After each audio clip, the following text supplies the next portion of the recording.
Hi friends, எல்லாம் எப்படி இருக்கீங்க? எல்லாம் நல்லா இருக்கீங்களா? இப்போ தமிழ்நாட்டிலே பார்த்தீங்கன்னா திருச்சி தான் அதிகமாக இருக்குது. வெயிலோட தாக்கம் வந்து 107க்கு மேலே இருக்குது. ஏன்னா ஒவ்வொரு நாளோட இதுவும் பார்த்தீங்கன்னா அப்படியே அனல் அப்படியே வீசுது, அந்த அளவுக்கு இருக்குது. வெளியிலே போக முடியல. அதெல்லாம் கடந்து தான் இன்றைக்கி நம்மளோட சேவைகள்லாம் தொடர்ந்துக்கிட்டு இருக்குது. அதனால் வெளியில் போகிற எல்லாருமே வந்து சேஃப்டியாக இருங்க. ஒரு நாளைக்கு ஒரு 6 லிட்டராவது தண்ணி குடிங்க.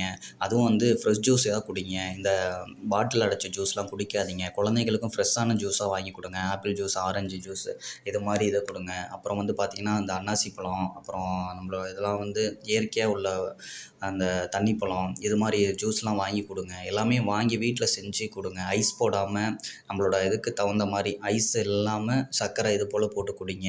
எல்லாமே வந்து இளநீர் இது போல் இயற்கை பானங்களாகவே குடிங்க. செயற்கை பானத்தை தவிர்த்துட்டு இயற்கை பானங்களாக குடிங்க. ஏன்னா அந்தளவுக்கு இது இருக்குது. ஏன்னா ஒவ்வொரு ஹாஸ்பிட்டல்லையும் பார்த்தீங்கன்னா சில்ட்ரன்ஸோட அட்மிஷன் வந்து அதிகமாக இருக்குது. எல்லாமே பார்த்தீங்கன்னா அம்மை நோய், அப்புறம் பார்த்தீங்கன்னா வேர்வையினால் வந்து வேர்வை கட்டி, அது போல் வந்து நிறைய சில்ட்ரன்ஸ் வந்து பாதிச்சிட்டு இருக்காங்க. அதனால் எல்லாருமே கொஞ்சம் சேஃப்டி பர்பஸாக இருங்க.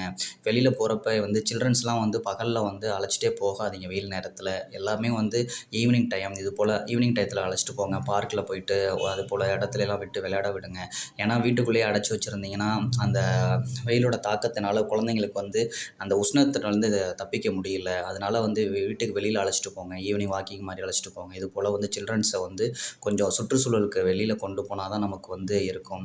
ஏன்னா அந்த மரங்கள் இருக்கிற ஏரியா, அப்போ தான் அவங்களுக்கும் ஆக்சிஜன் இதெல்லாம் கொஞ்சம் ஃப்ரீ மைண்டடாக இருப்பாங்க. ஏன்னா இப்போ ஸ்கூலில் லீவில் இருக்கிறப்ப தான் அவங்களுக்கும் கொஞ்சம் ஃப்ரீயாக இருக்கும். ஏன்னா அப்போ அடுத்தது பார்த்திங்கன்னா 1 மந்த் தான் இருக்குது. அடுத்து ஸ்கூலில் கொண்டு போய் விட்டுருவோம். அப்புறம் பார்த்திங்கன்னா அவனோட அந்த ஸ்கூலுக்குள்ளேயே அடைஞ்சிருக்கணும். அந்த ஆக்சிஜன் எல்லாரும் குழந்தைங்களோட இதாக இருக்கும். இப்போ வந்து அவனோட மென்டாலிட்டி எல்லாமே கொஞ்சம் ஃப்ரீனஸ்ஸாக இருக்கணும்னா நம்ம வந்து குழந்தைங்களுக்கு வந்து வெளியில் அழைச்சிட்டு போகிறது, ஒரு பார்க் அழைச்சிட்டு போங்க, ஒரு மூவி அழைச்சிட்டு போங்க. இது போல் வந்து சில்ட்ரன்ஸ் இந்த 1 மந்த் வந்து கொஞ்சம் என்ஜாய்மெண்ட்டாக வச்சுக்கங்க.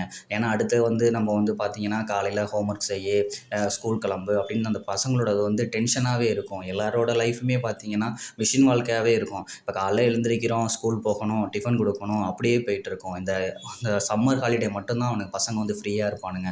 அந்த பசங்களை வந்து ரொம்ப ஸ்ட்ரெஸ்ஸும் பண்ணாதீங்க.